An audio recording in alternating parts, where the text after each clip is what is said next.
Spring crowds transcend onto Disneyland, and with them they bring a May the 4th soon-to-be celebration.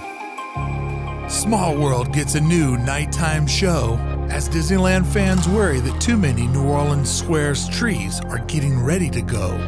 A 5-month update mystery has now officially been solved as we unwrap and unpack a rumor about the future of Tomorrowland. Your weekly Disneyland update takes off now.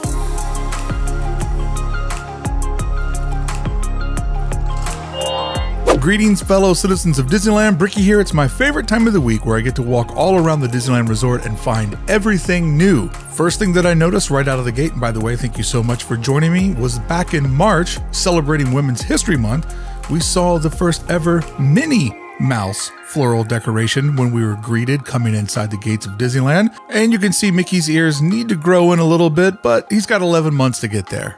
And starting this Monday, over at It's a Small World in the evenings, Encanto Fever makes its way to the Small World Promenade, where each evening, several times per night, there will be a We Don't Talk About Bruno projection that will take place on the front facade. Here we can see the artwork that was presented to us by Disney. Shout out to my friend Scary Gary over in Club 1313, and thank you guys for supporting all of the content. This does kind of go back to when Frozen was the biggest hit and Disney was trying to find rapid fire ways of getting Frozen into the parks. And as a shareholder and a fan, I don't think that this is a bad thing, because this gives the company the synergy to take people into the parks and see all their favorite Disney stories come true. And if you have little ones, you know the excitement of them seeing Anna and Elsa or getting to see characters from Encanto. Here's my pro tip on anything that is projected back on It's a Small World. These shows happen normally at the top and bottom of every hour. So 10 o'clock, 10:30, for example. They're normally somewhere in the realm of 5 minutes. Don't tell your friends, don't tell your kids, don't tell anybody that this is what they're doing. Just get over to Small World 3-5 minutes ahead of one of these show times and just surprise everybody. It's not enough of a show to really build up lots of expectations, but if you don't know that it's going to happen and it happens in front of you, it is a great surprise. So I've taken so many loved ones, walked them over there during the holidays, and they're like, what are we doing? I'm like, oh, just going to wait for something. And boom, when it goes off, it creates true Disney magic. Speaking of Disney magic, are we ready for celebrating some Star Wars inside of Disney parks? Because on April 28th, Space Mountain will be closing, but it'll be reopening the very next day on April 29th as Hyperspace Mountain, which is the Star Wars overlay, one of many things that are coming to Anaheim to celebrate May, which has become unofficially, Star Wars Month. And if for some reason you suffer from motion sickness like I do, and Space Mountain and being tossed around in the dark is too much for you, I can ride, strangely, Hyperspace Mountain, because there's enough light in there that I can see the path that I'm going on, which allows me to ride rides like Matterhorn, but the darkness keeps me off of rides like Space Mountain. So if you're not a Space Mountain person, maybe try it. It might be right for you. Now, friends, I normally don't cover rumors, but this one's just too good for me to pass up. Tomorrowland is being held together on a dream of a horrible tomorrow. I don't know what the theme is anymore. It's pretty sad. It's pretty pathetic. That's why I refer to it as Sorrowland, and I've already got my shovel ready to dig a new one. But in the event that Lightyear, that's coming to theaters on June 17th, if this is a hit, there's a rumor that the attractions of Buzz Astro Blasters that are actually in all parks around the world could get re-themed into this new film. Now, I'm not a big Disney animated movie person, and that makes a lot of you very upset, but hey, I am who I am. But I am dying to see this one because of the realistic nature of it, other than that weird cat character, but we'll get past that. So I would love to know what you think. Would you like to see this ride get re-themed as the new movie Lightyear and have a little bit more of a real edge to it? I think the gameplay rides at Disneyland often show promise of easily being able to get updated, but they end up staying the same. Construction boxes, everywhere you look, there's construction boxes. Our first construction box comes to us right when we come in the tunnel on the right. As you all know, tunnel on the right is the right tunnel to come into. I'm going to start a rumor that they're putting in a new Hall of Presidents right here in the spot. Guarantee you that it will fit. But seriously, this is a great little place right when you're coming in. Did you know that they sell drinks there? So you can easily grab a bottle of water. There's also a bathroom right on the corner there. and Disney security as well. So if you see somebody getting escorted back there, they might be getting arrested or kicked out of the park for the day. But what about me, DCA? Don't worry, DCA, you have plenty of boxes of your own. In fact, you have one right when you come in. Now, for those of you that want the red car trawler to come back, and I'm one of you, this has nothing to do with that.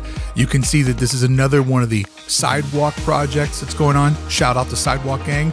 When we go farther down at the end of Hollywood Boulevard, we can see a massive box, which I kind of wish they would just do these big ones, do a whole big part of the sidewalk at once. But for some reason, boxes love sticking together. And you can see that these two boxes are right across from each other.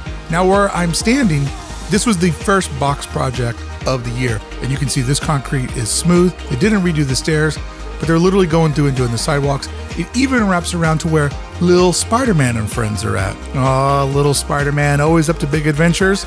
And then another box is this one that some might say took out the fighter jet that was there for Captain Marvel. But I'll say this is the box that's keeping me from the Fonzie lunchbox, which was the best box at the resort.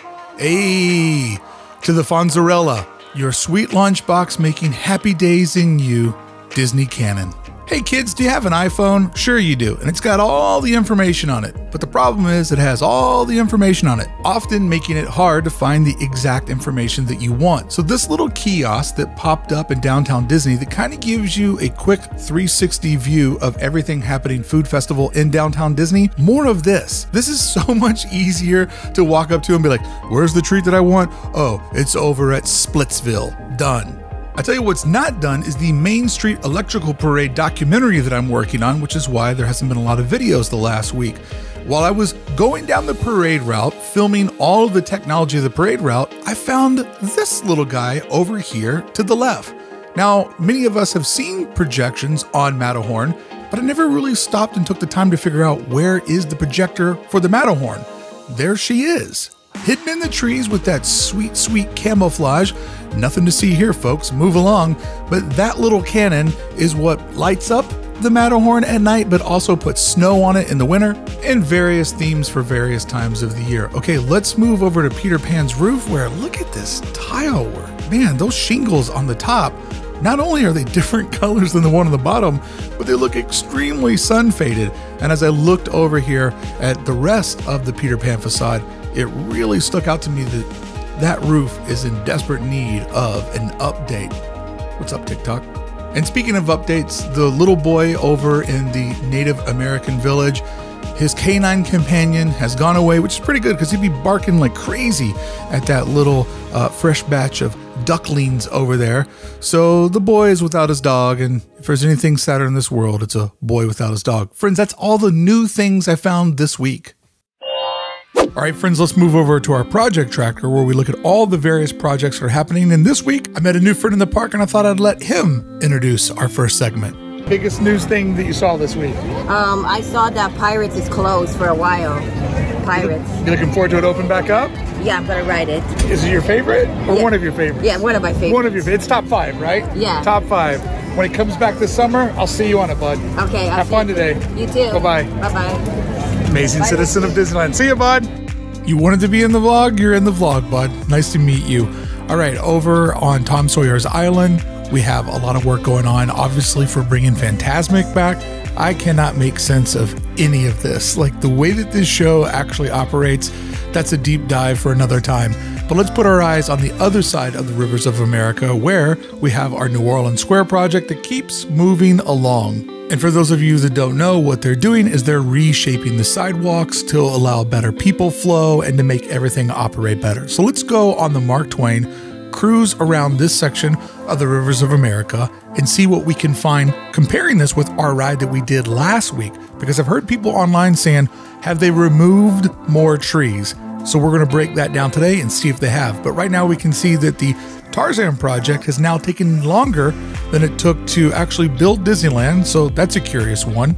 But as we work our way to the front facade of Pirates of the Caribbean, you can see down below, they've got it down to like sand, where they've actually taken out all the concrete, completely redesigning the way that people are going to flow in there. Probably a good thing with things like Lightning Lane.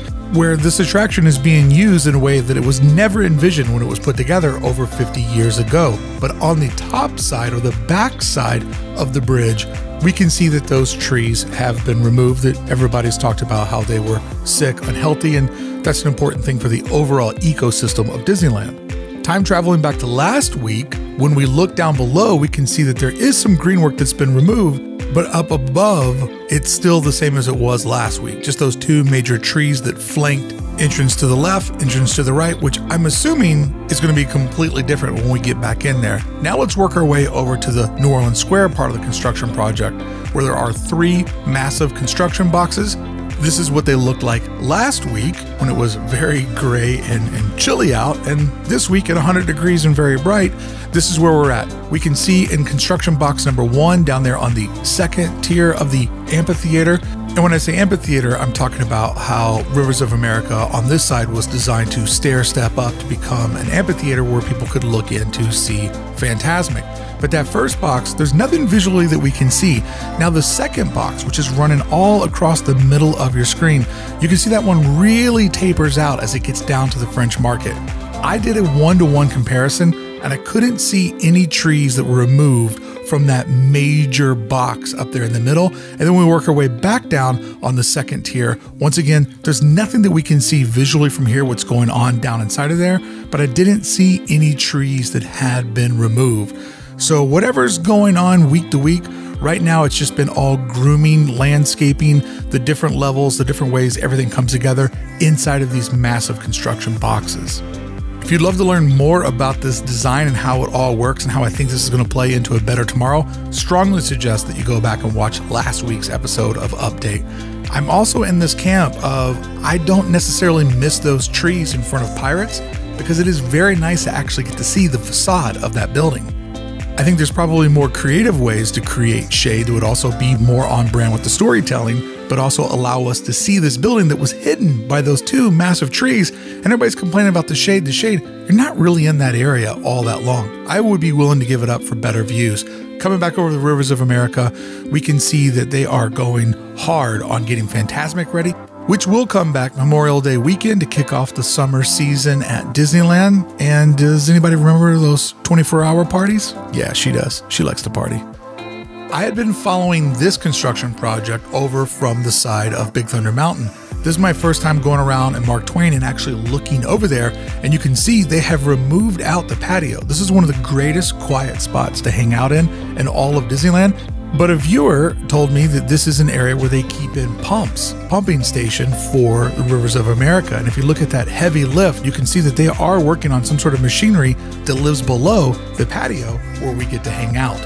Now let's move over to a body of water. I was so bummed out that with going out to Walt Disney World, I thought that I had missed the ending to one of my favorite stories that I'd been covering out at the park. I thought I'd missed the ending of how did they get the scaffolding out from underneath this project where they were installing the new lighthouses that do the projections for World of Color. And then I noticed that mess right there and realized that I had actually caught the very end of my story. Because if we zoom in on this dock that from day one has always been the area where they took materials out to their runway to do this various work, this is the scaffolding that existed underneath all of our lighthouses, to where they built the scaffolding, poured the concrete, built the lighthouses back on top.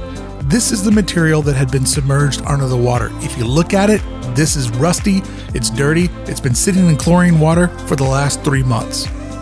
So when we saw this get built, I asked everybody, do you think that they will drain the water out to break the scaffolding down to remove it?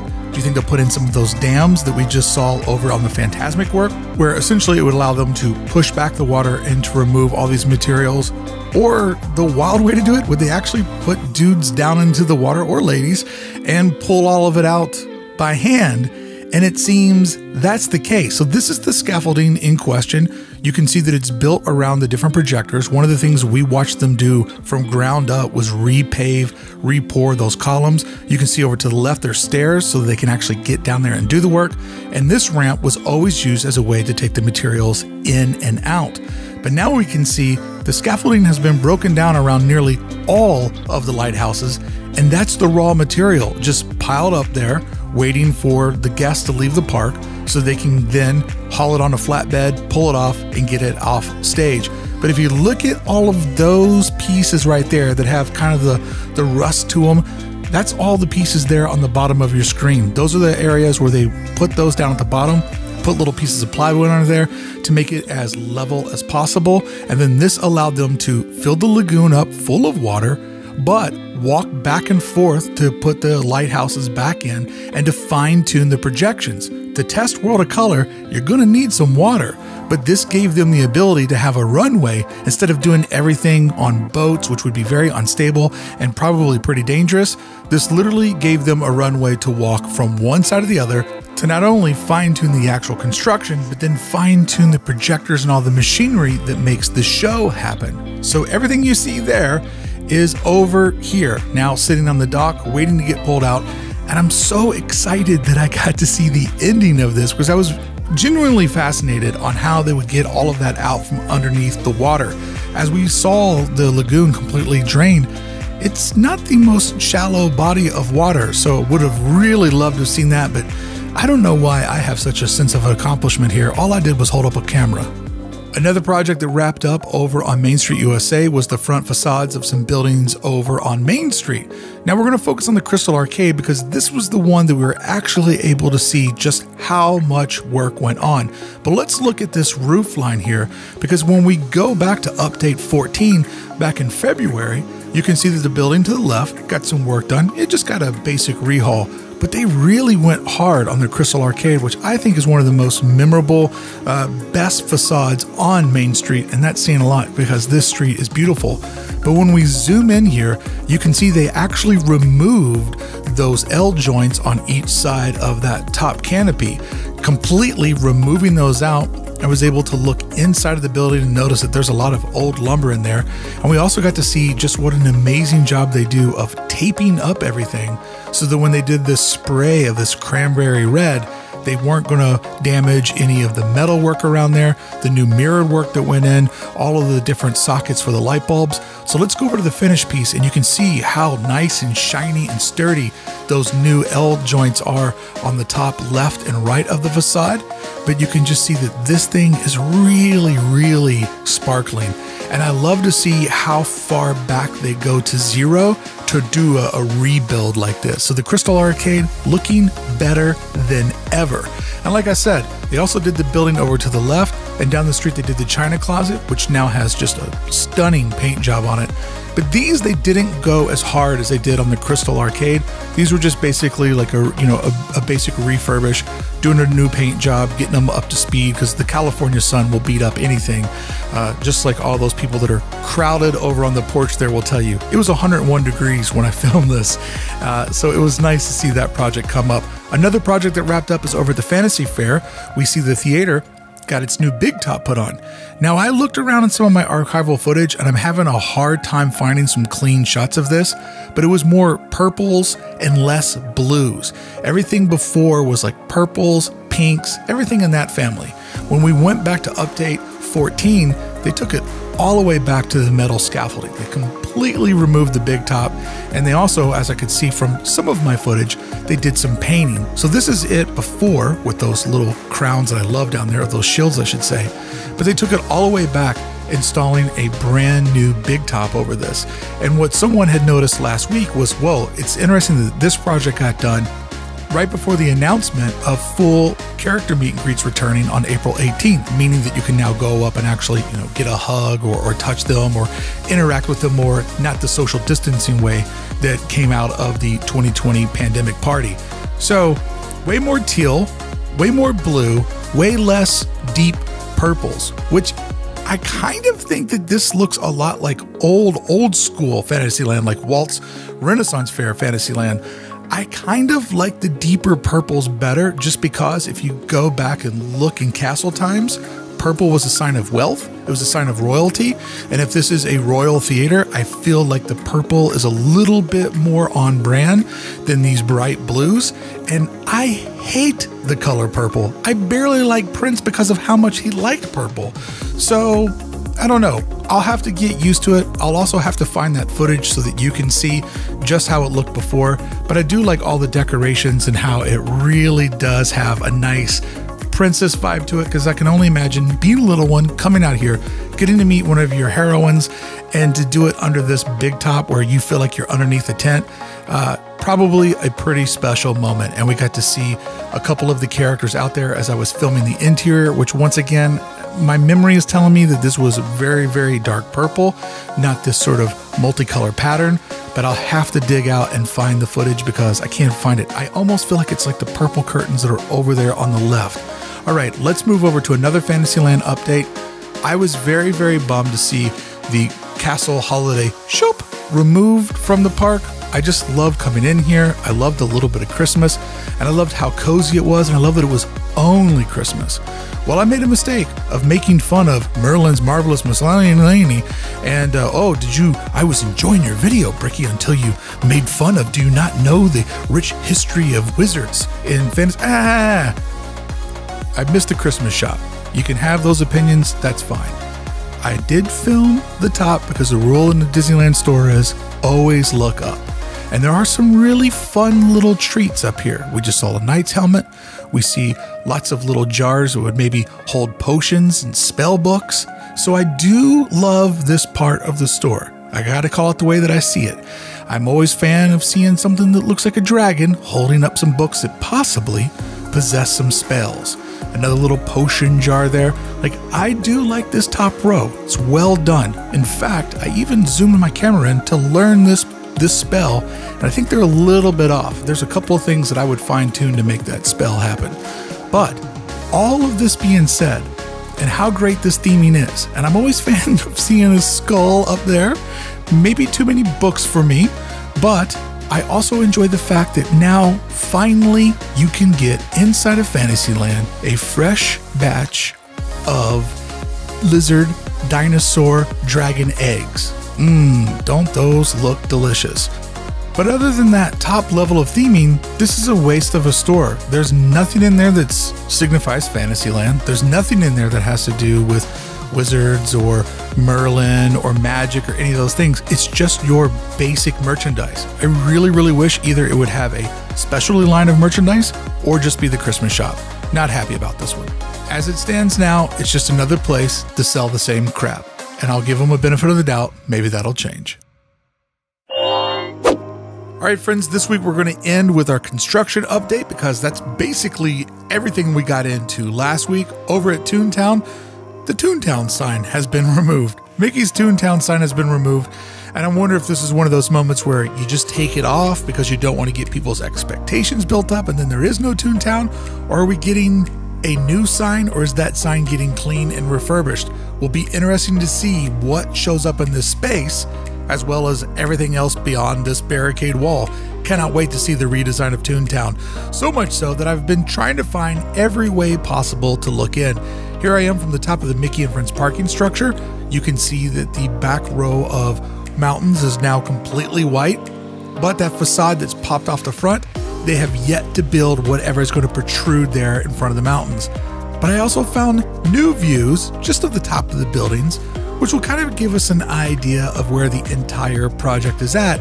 If we can see the top of the building sort of getting refurbished, right there is the top spire of the theater, the El Capitan Theater. I think I got that right off the top of my head. But this will give us an indication of how far along it is, even though we won't really be able to see everything that's happening.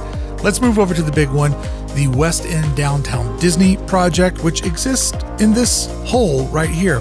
Yeah, those cars that you see floating in the sky, that's the top of the soon-to-be Pixar Pier Hotel parking garage. There's the Disneyland Hotel, which behind it is building its fourth tower for DVC club members. Let's look into all of this, as well as this oddity project that's happening over in the Lilo parking lot, which is really an interesting project. I mean, are they building an administrative building over here, or are they building possibly a sample of the DVC tower? When you go to cities like New York City or Toronto, many times when they're building condos, they will build a sample condo for you to go in and see before you buy it. Is that literally going to be a build out of what the new DVC hotel suites look like to encourage people to buy DVC points? I'm fascinated with this one because it's just so odd that it's there. Be interesting to see what happens, and we'll keep looking at it every week. Okay, now let's go back to the granddaddy of all projects, the redesigning of the western end of downtown Disney. As I said before, it used to exist right there in that hole in the screen. There used to be a lot there that's been removed. This week, we see them slowly still just getting all of the debris over to the far eastern side, where in the back, where I showed you before this whole project started, I showed you how they made that staging area.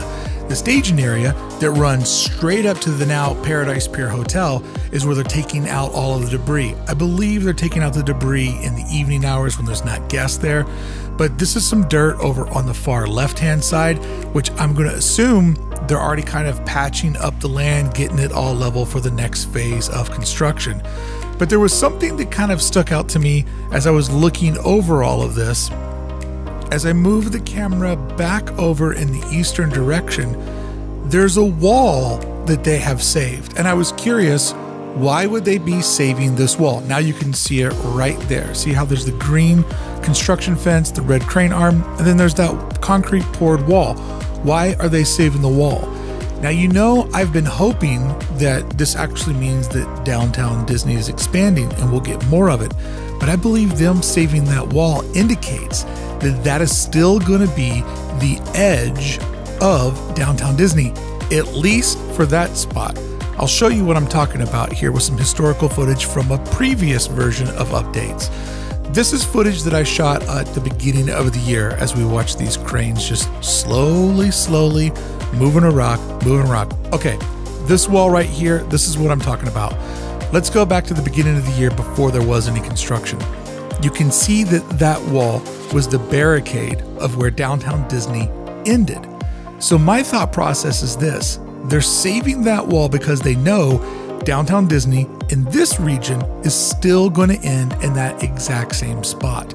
Here again, you can see a little bit more squared off to kind of get an idea of the area we're looking at, and also just how much it's changed. With the AMC being there, there was great divisional lines, making downtown Disney feel very, very far away from where we're standing right now. But when we go back to the footage, you can see that the area that they're not tearing out goes straight out to Paradise Pier Hotel. My thought process is, well, part of this expansion, like why are they doing this? What's the big deal? These buildings have been empty for a long time. Why now? Why right out of the pandemic do they have to do this project? And I think it has to do with connecting the hotel, Paradise Pier Hotel, soon to be Pixar Pier Hotel, with downtown Disney.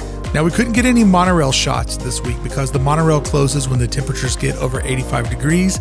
So therefore, no Nemo footage, also no downtown Disney footage. But interesting to see how that's all going to come together. Now, our final project, the DVC Tower, is going fast, and I mean fast.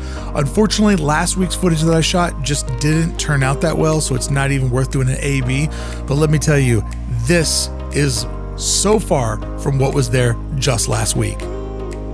Well, this is coming together pretty quickly. I didn't show this to you last week, but don't worry, I did film it. I just left it out because, you know, we can't make these videos too long.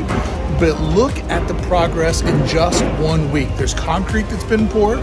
There's now this walking scaffolding floor where the workers can go back and forth. I've seen a couple crews by, and this middle interior of scaffolding has just really taken off at a quick pace. Friends, it was just the beginning of the year where we were standing here and all we saw over my shoulder was a pile of dirt. This one's going fast, very fast. And also, little reminder, gonna be a rough summer to book a stay at the Disneyland Hotel, which is not cheap, and it's gonna be accompanied by a lot of construction noise. So spend your money, your time, and your emotions wisely. Bricky has warned you. All right, so let's work our way around this project. First off, last week, this area right here was completely closed. They were doing some work to Goofy's Kitchen, which kind of alarmed me, like, oh no, I'm gonna lose one of my major vantage points because the jungle of the Disneyland Hotel is really lush there to make the pools feel very private, which is also kind of, I need to be careful when I'm filming because I don't wanna look like I'm filming people in their bathing suits. So a little bit of a tricky project to capture. However, you can see that the metal scaffolding is now the same height as the monorail water slides. But if this crane is any indication that the crane might end up becoming the elevator shaft, that will give you an idea of just how far up we're going to go. Sometimes cranes become the elevator shaft, and once the crane is done, they take off the top part, lower it off the building, and that is what an elevator actually rides up. But you can see they have this working platform to get all of the workers going back and forth. Zooming out to see how far this is. But now the scaffolding that they have sort of designed to put this stage in for the actual staging of the building, the construction of the building. Keep in mind, this bottom part that we're looking at, this is going to be a breezeway where DVC members will walk underneath their hotel and then find their private pool and amenities on the back side of this construction project.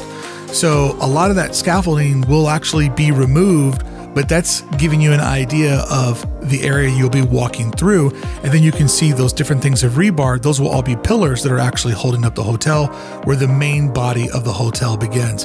Friends, I hope you had so much fun going around looking at everything at the resort. I want to thank all my good friends over at Club 1313 for making this video possible. And I want to thank you for showing up and watching. And if you made it to the end, you're my hero. I appreciate you. I can't wait to see you back here next Friday with update number 19. Goodbye.